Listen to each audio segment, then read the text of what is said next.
And thank you to all of you for joining us today in the afternoon. I know it's a bit tricky, but I'm so glad so many devotees made it. I don't know how you feel on Sunday afternoons, but most people are either having a siesta or they're just too tired after the whole day. But because you have come together for Krishna, you will find that, the afternoon becomes very invigorating because we're hearing about Krishna. There is a very nice shloka from Srimad Bhagavatam which describes Krishna's beauty. And I thought it's very nice to remember Krishna in his beautiful form, because you see the deities of Rukmini Mata and Panduranga Vittala, they are so beautiful. And every year that we come here and we take darshan of them, they always look so powerful, so kind and so compassionate. Barhāpiḍaṁ naṭa-vara-vapuḥ karnayo karnikaram bibrad vasaha kanaka-kapitam vaijayanti chamalam randram venur adaya sudaya purayan gopa vrinde vrindaranyam Swapadaramanam pravishat gita kirtihi. This is a very powerful verse from Srimad Bhagavatam. It is spoken by Śukadeva Gosvāmī.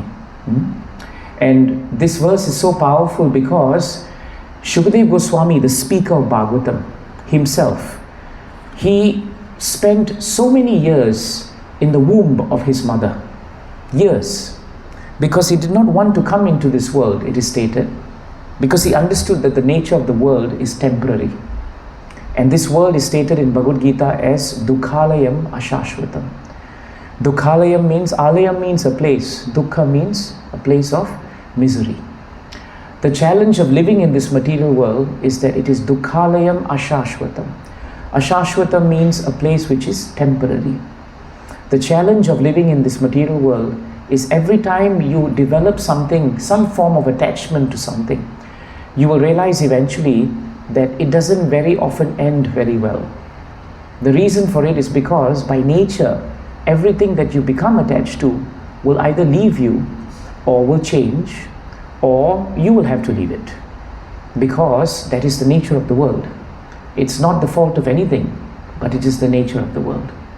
We ourselves are changing even as we are seated here, because every day a part of us is growing older, a part of us may be maturing, but eventually deterioration will take place. So therefore, when Śukadeva Gosvāmī was in the womb of his mother, his father Vyasadeva, right, wanted him to come into this world because he was a great and amazing and very powerful and pure devotee. But Śukadeva Gosvāmī himself did not want to come into this world. He did not, because he felt that he was so much hearing of Srimad Bhagavatam when he was in the womb of his mother, that he felt that there was no need for me to come into contact with this material nature. But eventually Bhagavatam said that he had to come into this world because he was coming here for a purpose. And his purpose would be, he would speak Srimad Bhagavatam to Parikshit Maharaj. And you all know Parikshit Maharaj was the great and one of the last great kings of the Kuru dynasty. In fact, he was the only survivor in that sense of the Kuru dynasty after the Mahabharata war. So Maharaj Parikshit would go on to hear Srimad Bhagavatam from Śukadeva Gosvāmī. And Śukadeva Gosvāmī would speak Srimad Bhagavatam for 7 days and 7 nights. And Parikshit Maharaj would hear Srimad Bhagavatam 7 days, 7 nights, incessantly, uninterrupted and unmotivated. So therefore, Vyas Bhagwan is considered to be none other than the plenary incarnation of Krishna himself. In Srimad Bhagavatam, he is known as what we call, he is known as the book incarnation who actually incarnated as a person, Srila Vyasadeva. Vyasadeva not only compiled the Vedas, he not only compiled the Puranas, the Itihasas, the Upanishads, he did all of this. But at the end of all his compilation, as he sat down by the river Saraswati And while he was meditating by the bank of the Ganges, he felt that he was still not satisfied. He had done so much. He had studied the Vedas, he had compiled all these scriptures, but still there was this lack of enthusiasm. There was a moment of dissatisfaction in his heart. So at that point of time, Narada comes into the hermitage of Vyasa Bhagavan. And when Narada comes at the right time, because Vyasa Bhagavan, right, he was actually feeling dissatisfied, and Narada, who is his spiritual master, came at that exact point of time. And in Bhagavatam, he turns to Vyasa Bhagavan and says, Vyasa, I am looking at you now, but from seeing your countenance and your expression, I can come to understand that you are still dissatisfied. How is that possible? You have compiled all the Vedas, you have gathered all the Itihasas, the Upanishads, and all the available scriptures. And yet, after doing all of that, why is it that you're still feeling dissatisfied? And Vyasa Bhagavan actually then says, it is so amazing, Narada, that you are my spiritual master, and just before you came, I had the exact feeling of dissatisfaction.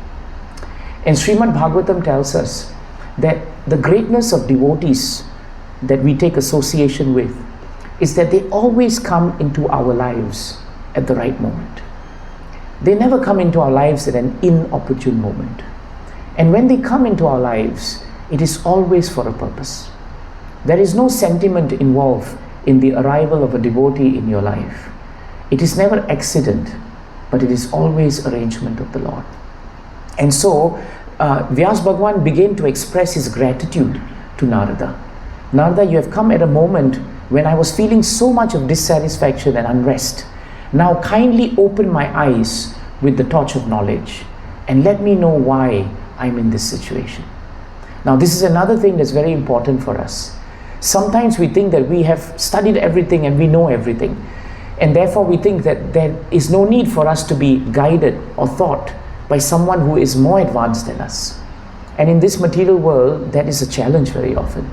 Narada was already considered a very, very pure devotee of the Lord. Vyasa Bhagavan is non-different from Krishna. And yet Vyasa Bhagavan surrendered to the wisdom and the purity of Narada because he accepted him as his spiritual master. And so the moment Vyasa Bhagavan opened his heart and he submitted and he put this inquiry very submissively to his spiritual master Narada, then Narada gave him the answer to his dissatisfaction. Narada told him that actually, Vyasa Bhagavan, you have done everything that is correct. You have ticked off all the correct boxes, so to speak. But you have not done one thing in your compilation of the Vedas, in your description of all the different scriptures. You have put them forward, but you have forgotten the most important reason for the scriptures. And that is the glorification of the Supreme Personality of Godhead. That is the ultimate objective of all the scriptures. If you have not been able to do that, you will not be satisfied. And then Narada then told Vyasa Bhagavan, therefore, sit down today, and right now you should compose and put together the entire Puran, which today we know as Bhagavata Puran or Srimad Bhagavatam. Because Srimad Bhagavatam is a very unique Purana. It has only one purpose. Srimad Bhagavatam lives and breathes to glorify the greatness, the opulence, and the mercy of Krishna. That's what it does. And therefore, anyone who comes in contact with Srimad Bhagavatam, even if it is one shloka, even if it is one verse, even if it is half a verse, or even if it is some portion of the Bhagavatam, they immediately become satisfied. That is the promise of Bhagavatam. So then, when Vyasa Bhagavan sat down and he realized this is the reason for my dissatisfaction, because all this time I've been agitated because I've not been able to glorify the Lord. And that is the purpose of human existence. The purpose of human existence is savai pumsam paro dharmo yathor bhaktir adoksaje ahai tuki aprati hata yayatma suprasidati. Suprasidati means to become satisfied. Our scriptures tell us that our Atma can never become satisfied until we render devotional service unto the Supreme Personality of Godhead. And that Supreme Personality of Godhead, who is standing before us today in His most beautiful form, how should we worship Him? That is what is given in Bhagavatam. We should worship Him with unmotivated and uninterrupted devotional service. In other words, we don't turn to Krishna because we want something material from Him. Our only purpose of being and worshipping Krishna is that, Krishna, please always keep me engaged somehow or other in your loving devotional service. If we have just that prayer and we approach Panduranga Vittala, or any form that the Lord desires to take, or any form that He appeals to you in your heart, then you will find that no matter how many challenging things there are in your material life, Krishna will give you the fortitude, He will give you the strength, He will give you the realizations, and He will give you the bliss to continue your devotional service. This is why Krishna is glorified. So I spoke about this because before this I chanted a verse, barhāpiḍaṁ, that verse, barhāpiḍaṁ naṭa-vara-vapuḥ karnayo karnikaram. So Vyas Bhagwan decided that how do I bring Śukadeva Gosvāmī to come out into this world? He must hear something about Krishna, something about His sweetness, and then Śukadeva Gosvāmī will come to this world. And then what he did was, he sang 2 shlokas.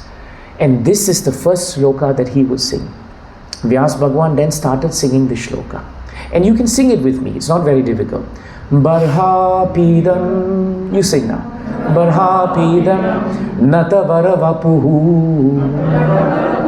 karnayo karnikaram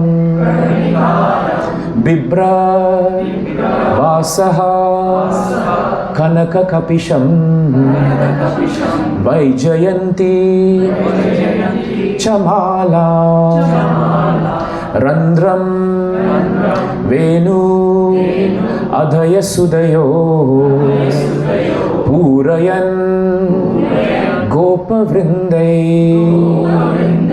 vrindaranyam swapadaramanam pravisha gita kirtihi. The translation is very beautiful. Krishna is wearing a peacock feather, and that peacock feather is like an ornament upon his head.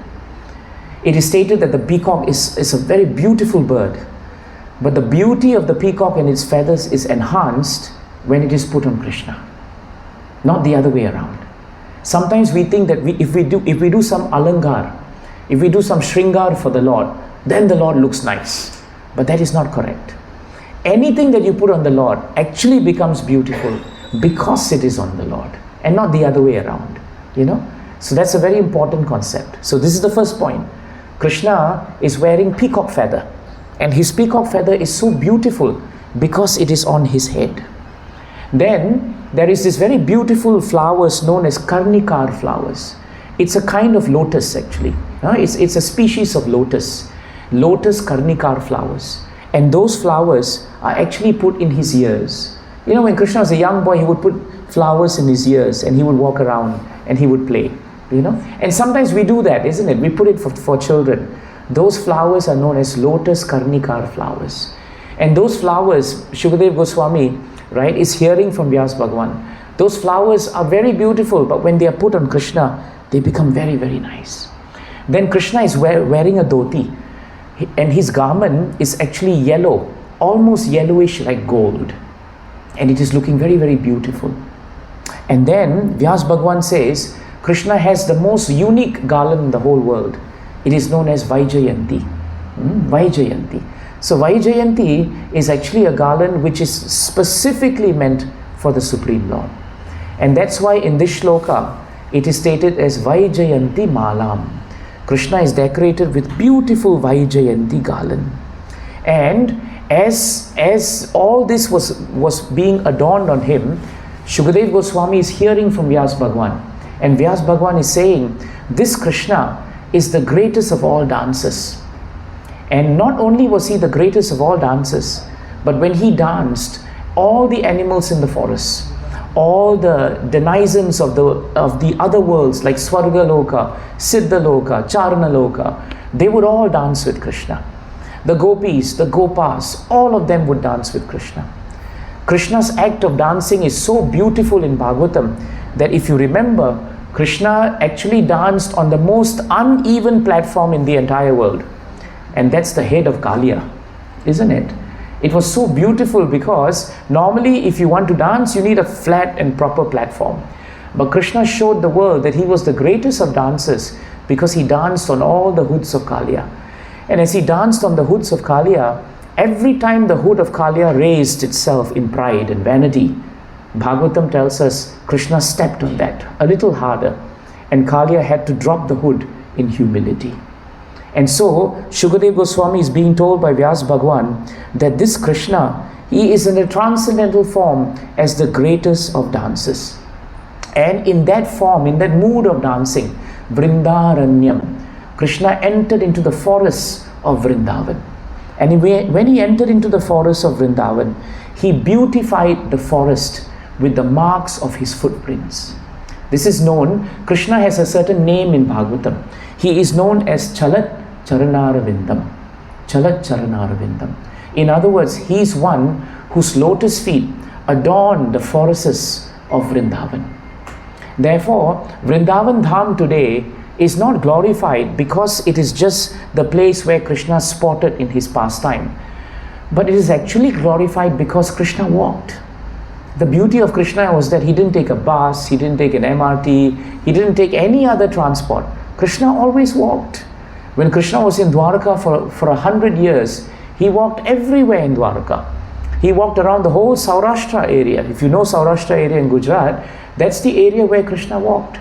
And so it is stated by our sastras that wherever Krishna's footprints have been, that place becomes Vrindavan. You can see actually in the form of Panduranga Vittala, in his pastime also, Krishna as Vittala is standing on a brick, right? Vittal, if you know Marathi, it's actually a red brick. And the Lord was very happy to stand on a red brick, just so that he could actually please his devotee.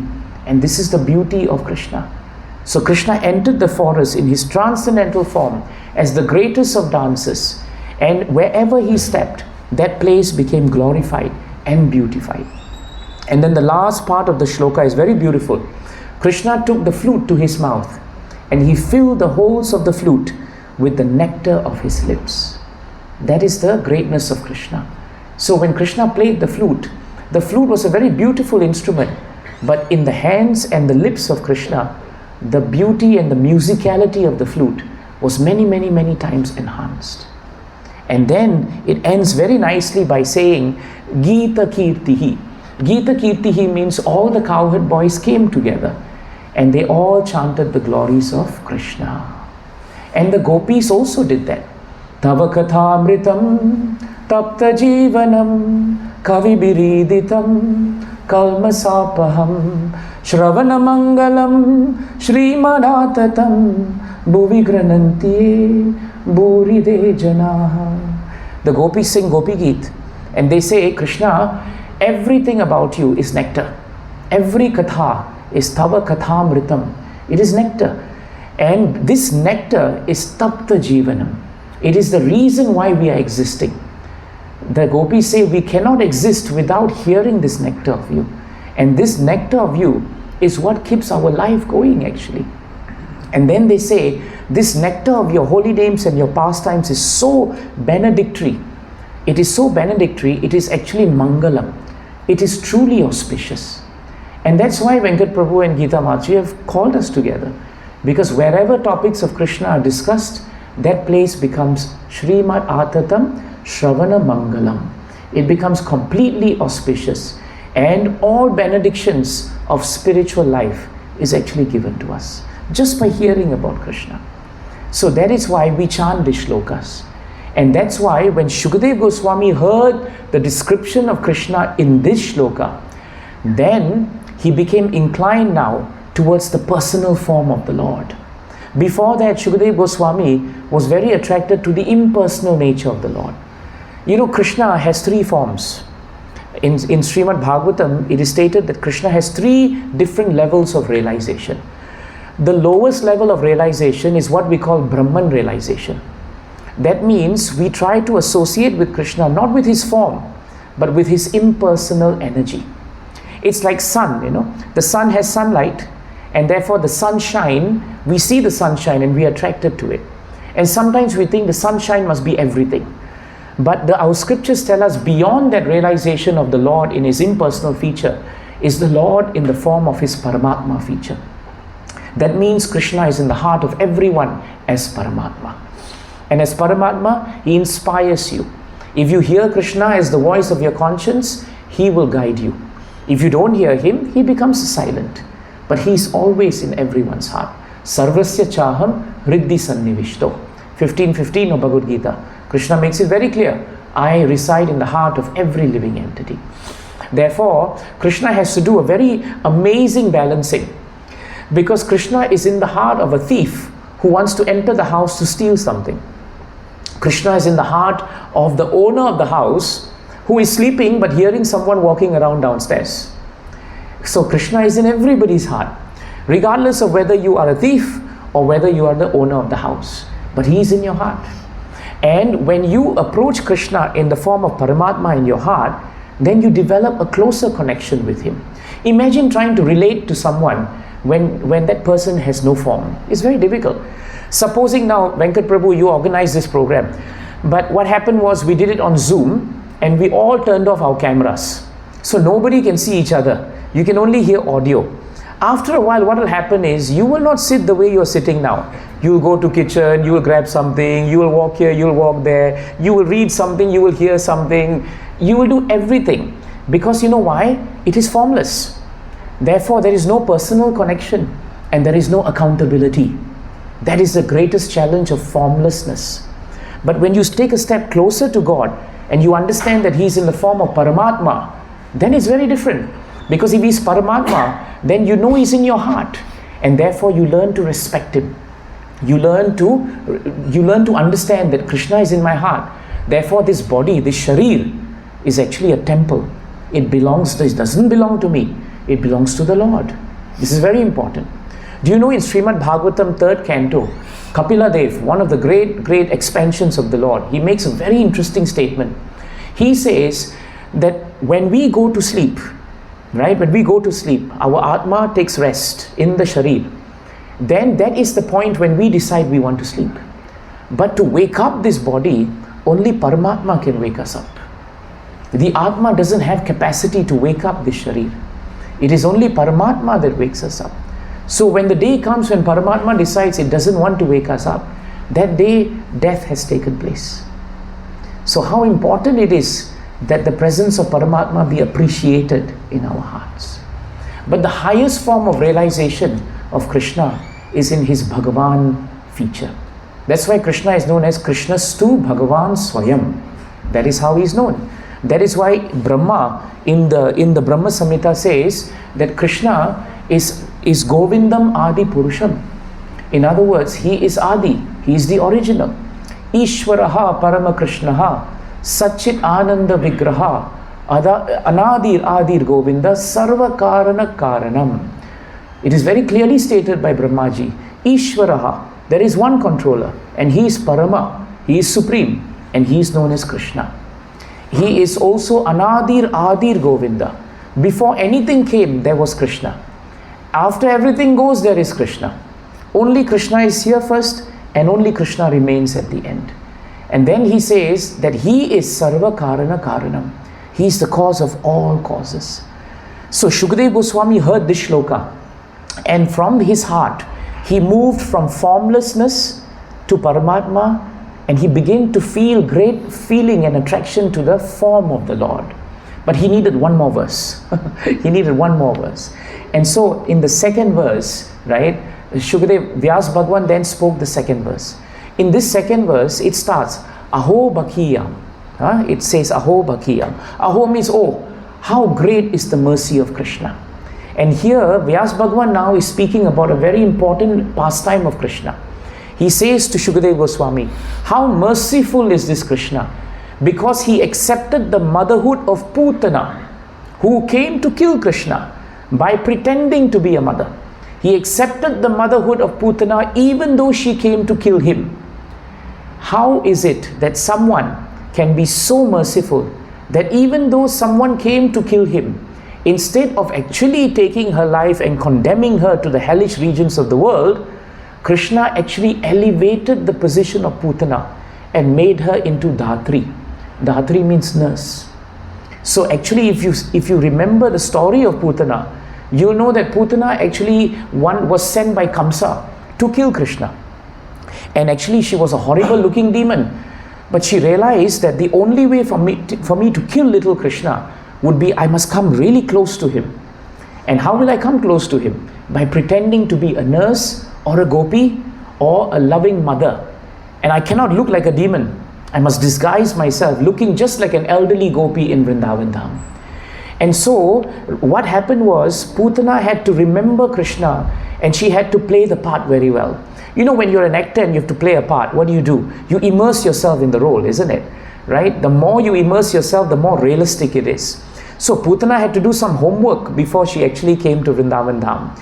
She had to try to think that she is now loving Krishna. She had to feel that, I'm just like a mother, because she would put poison in her breasts. And the poison was so powerful that it would kill someone instantly. Instantly. So she had to come really close to Krishna. It's not like she was going to shoot Krishna, she was a sniper. No, she couldn't do that. She had to come really close to Krishna. So she had to play the role of a loving mother. Because children are very sensitive to this. When they sense some hostility from someone, they are very intuitive. What to speak of Krishna, the Supreme Personality of Godhead? So therefore she played her role. She did her homework. And on the day she turned herself into a beautiful looking mother, just like Yashoda Mata. And she walked into Vrindavan Dham unsuspecting. She walked into the house of Nanda Maharaj unsuspected. She walked into the inner recesses of the house where little Krishna was sleeping. Mother Yashoda was seated and Putana passed her. She had played her role so well. She had so much love for Krishna in her heart, even though she wanted to kill him. But she had that and she was going in, and Bhagavatam tells us Yashoda Mata did not feel anything. Rohini Mata, who is also the mother of Balaram, she did not feel anything. And Putana entered. And when she was alone, she thought, this is my time to kill Krishna. Now when she saw Krishna, Krishna actually did something very amazing. He actually took his palms and he closed his eyes. He closed his eyes. Now our acharyas give us so many explanations for this. One explanation is, Krishna knew exactly who Putana was. You see, you cannot externally look like a devotee and appear before the Lord. The Lord knows our heart because He's Paramatma. I may be wearing dhoti, kurta and tilak, but that doesn't mean my consciousness is that of a devotee. But Krishna will know. So Krishna knew who Putana was, and he knew he had to kill a person who looked like a mother. And so because he didn't want to kill a person who looked like a mother, he closed his eyes. He closed his eyes. So Putana thought, very good, let him close his eyes, doesn't matter. Now I'm going to give him milk and I will kill him. And so she took him and she gave him her breast. And she thought a little bit of it will kill him. But Putana, to her amazement, found that Krishna did not let go. Not only did he take the poison from her, but he took the very life from her. Now when he took the poison from her, unknown to Putana, as the poison was coming out, so too the poison of lust, envy and greed was also taken out from her. By the mercy of Krishna. All of that, it was taken out from her. And when Krishna took her life, she did not realize at that point of time that he was taking her life but not punishing her. See, life has to go anyway. The real question is whether we are punished for our actions or whether we liberate ourselves from this cycle of birth and death and we go back to serve Krishna. Life is going to go. So in any event, Krishna just took Putana's life, but he gave her the position of being a nurse so that she will always be able to serve Krishna in the capacity of a nurse in Vrindavan Dham. And Śukadeva Gosvāmī was told by Vyasa Bhagavan, nobody in this world will do this except Krishna. And Krishna showed us that even if you come to him with the most demoniac of intentions, by his mercy, he can transform our consciousness in such a way that we will actually turn from demons, so to speak, to devotees. This is the greatness of becoming in touch with Krishna. In Bhagavatam, that is known as Brahma Sparshanam. Touch is Sparshanam. Brahman refers to Krishna. So every time we are in touch with Krishna, in whichever way, today we are all in touch with Krishna because we are taking darshan of Krishna. We are hearing from Krishna, about Krishna. And after this, we will sing about Krishna. So in all of this, this is how Krishna is taking our life, but he's also guiding us in Krishna consciousness. So when Śukadeva Gosvāmī heard the mercy of Krishna, that Putana came to kill him, but he accepted her motherhood. She pretended to be a devotee, but he said, never mind. You pretended, I will accept it. That's it. You know, it's very interesting. When I was 13 years old, I actually came across the Bhagavad Gita. And I came across it in a second-hand bookstore. It was in Srimun Gardens. And in those days, the second-hand bookstore was amazing. I bought the Gita for $1.80, right? And if I sold it back, I would get 90 cents. So that was the shop I used to go. So I went there to buy the Gita, and I found I didn't go there to buy the Gita, but the Gita was there, and I bought it. And I came back. And I liked the version of the Gita because it was small, compact, it looked very good. And so what I did was every day as I went to school, I would keep it in my bag. My mother thought, oh, this one is a real sadhu. He's always keeping Gita. But I just liked the look of the Gita. I never read it. I was 13. I wasn't interested. I was interested a bit, but not enough to read. So I just carried it with me. But after a year of carrying, one day in the bus I thought, let me just open the book and read it since I'm carrying it all the time. And I've never stopped reading the Gita. And years later, I met my spiritual master and I told him, Maharaj, you know, I started my spiritual journey by pretending to be a devotee, pretending to read the Gita. But Maharaj then told me about Putana. And he said, even if you pretend to be a devotee, Krishna is so powerful, he can change your heart so that you actually become a devotee. This is the greatness of Krishna. And so when Śukadeva Gosvāmī heard first the verse we chanted, barhāpiḍaṁ, that verse, and then he heard aho bhakiyam, then Śukadeva Gosvāmī decided, now let me come into this world. Let me come into this world. Because now I am attracted to this all-attractive Supreme Personality of Godhead, Sri Krishna. And that is why today we have Srimad Bhagavatam with us. So Vyas Bhagavan was told, please write Bhagavatam. Give it to all of us, we will benefit. Because Bhagavatam will give you the satisfaction that you cannot get in any other part of this world. Everything that is material in this world, the satisfaction is temporary. For a while there is satisfaction, but eventually you will find something else that will give you higher satisfaction. But when you take up spiritual life, it is the highest spiritual satisfaction that you can ever get. And it doesn't matter whether you have opulence, whether you don't have opulence, whether you are materially qualified or you're not materially qualified, it doesn't matter to Krishna. Gajendra was an elephant, and yet when he was caught by the jaws of the crocodile, Krishna came because he chanted and prayed to the Supreme Lord. And when he chanted all his shlokas, right, the beauty is Gajendra never once mentioned the word Krishna. But after describing the power of Krishna, he waited. When the Devatas heard all that he had described, they all realized that we cannot fit the bill. And Krishna came on Garuda to save him actually. Jatayu in Ramayana was what? He was just a bird, a vulture. Powerful vulture, but retired and old. At the time when he tried to save Sita Mata, Ramayana tells us that he was 60,000 years old, right? He was 60,000, so he was really senior and old and retired. But when he saw that Ravana was trying to take Sita, did he think about his material lack of strength? Did he think what would happen to him? No. Because he was a pure devotee of the Lord, he tried his very best to save Mother Sita. So that's the other beauty of taking up devotional service. Even though Jatayu appeared to fail in saving Mother Sita, he may have lost the battle, but Shastras tell us he won the war because he was fully devoted to the Lord, despite his material imperfection of being old. And when Jatayu was dying, when Lord Ram came and saw Jatayu, Jatayu would give him the most important instruction in Ramayana that would give Lord Ram so much encouragement.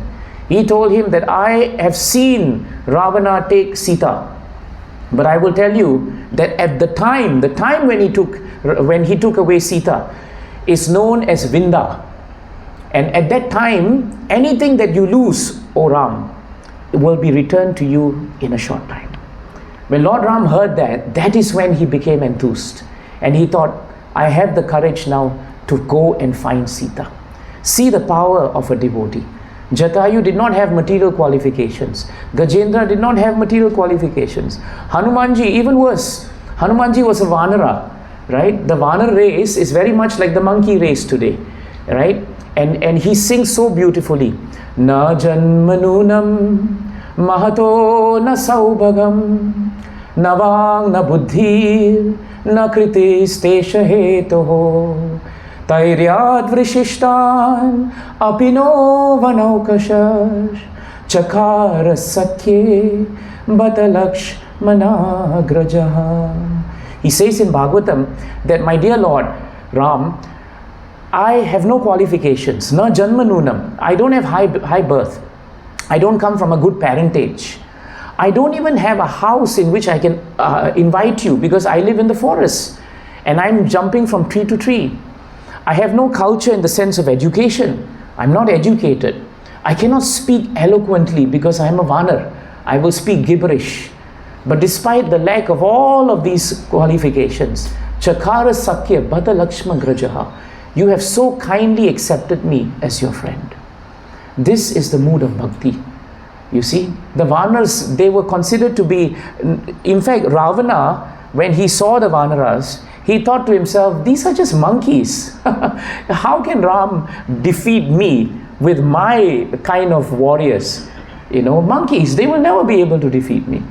And if you read Ramayana, and if you hear from the Acharyas, and I'll end with this point, the monkeys were really, they were not perfect. In fact, at one point, the monkeys tried to observe Ekadeshi. You know how we observe Ekadeshi, right? Normally when we observe Ekadeshi, we observe it very strictly. Either we do a full fast, some people take fruits, but we definitely refrain from all grains. And it happens twice a month. So the Vanaras one time, they wanted to observe strict Ekadeshi fast to please Lord Ram. That means they would not eat anything, but they will break fast with fruits. So some Vanaras were thinking, now we are so powerful a race, when we don't eat, we'll feel very weak. So they thought, let us sit by the foot of a fruit tree, banana tree, and we will wait there. So that when we break fast, very quickly we can climb and we can take the fruit. Another Vanara thought, why to sit down here? When I'm fasting, I will have no strength. Let me climb up and sit on the branch where the bananas are. And there, I can just sit close enough so that I can take the fruits and take some bananas, and it'll be easier for me. Another Vanara was thinking, why to sit on the branch? Let me pick up the fruit and peel it and just keep it ready. And I'll keep it ready until I'm about to break fast, and then I will break fast. And one more Vanara was thinking, no, I will have no strength to even hold the fruit because I'm fasting whole day. Let me put it on this side of the mouth and keep it there. And then I'll fast for the whole day, and by the end of the time, I will just chew on it. These were the Vanaras. In other words, they had so many imperfections from a material angle. But please remember one point. In devotional service, there is a difference between spiritual purity and material perfection. They are not the same. Krishna is only interested in your spiritual purity and intention. He is not interested in your material qualifications. Jai Grantaraj Srimad Bhagavatam ki Jai. Jai Srila Prabhupada ki Jai. Jai Panduranga Vittala ki Jai. Thank you so much, Venkat Prabhu and Mataji. Always coming here and speaking about Bhagavatam and Sastras gives us so much of relief and so much of happiness. Shall we chant Krishna's names now? And we request everyone, please chant as loudly, enthusiastically as you can, right? You never know when Yamaraj is coming. You never know when Yamaraj is coming. But we do know one thing. Sastras tell us that wherever Kirtan is, Yamaraj is there because he loves Kirtan. But he's so enthralled by Kirtan that he forgets to do his duty. So if you are chanting Krishna's names, Yamaraj is around, but he's just enjoying the kirtan. He's not going to disturb you, right? So this is a good time for us to do kirtan actually. Jai. Thank you to Venkat Prabhu. Thank you to Mataji. Kavya, thank you very much. You all desired to have a program, and somehow, Krishna has fulfilled it. Thank you always to your parents. It's so good to see them. And thank you to all of you who have come today. Please take these beautiful points from Bhagavatam back. The important thing actually is the real test is actually when we leave the house. How much do we bring this back with us? How much do we put it into our practice? It can be incremental. It doesn't have to change everything that we have. Whatever that you have, you just put Krishna in the center. Chant, if you have chanted a little bit, chant a little more. In that way, everyone becomes more and more conscious of who we are, where we have come from, and where we should be going to. And you will realize one thing, that no matter how much materially qualified and how much material acquisitions we have, there is a vast difference between spirit and matter. When topics of spirit are spoken, the atmosphere is completely transcendental. If this was a social function and Krishna was not in the center, the atmosphere is completely different. This proves that spiritual life, transcendental life, is very, very powerful. It has the ability to surpass all the anxieties and the miseries and the challenges that you face in this material world. And I request you to share this with people. We have come from a generation where we have passed half of our lives, but we have children, we have youngsters, and they have the opportunity now to take this up. If we don't take this up seriously, this Bhagavata culture will leave us, this Vedic culture will leave us. Many people, many children I find, many young people, they are lacking now in understanding transcendental knowledge, and it becomes very difficult. And the situation is not just in Singapore, it's also in India. I travel so much in India, and I find that very often when we do these Bhagavatam classes in universities, you have so many students who are very intelligent, but what is really lacking is a huge chunk of spiritual understanding. And that's very often because the parents have not taken the trouble to impart it to them, or they've not acted on it. The best way to tell your children about spiritual knowledge is you act it yourself. If you are chanting every day, if you are reading every day, if you are discussing shlokas every day, they will also pick it up. And eventually at some point or another, they will remember this is what parents did when they were in difficulty. So instead of running hither and thither, we sit in front of the Lord when we are in difficulty. And that is the faith that we want them to have. It's very important, very important. I'm 3 generations in Singapore. My parents were born here, my grandparents were born here. So actually, for us to be in contact with India was not a necessity because everybody is here. But if not for these great sastras, we will not be connected with the Vedic culture, which is the greatest contribution that we have today. And that's why I feel it's very important for everyone to have that. It won't hurt you. Materially, you don't become bankrupt just because you chant Krishna's names, right? Krishna doesn't take away everything. He gives you everything. That's what he does.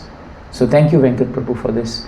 He's been a great supporter and a great devotee, and he's always giving us so much of encouragement. Hare Krishna. Hare.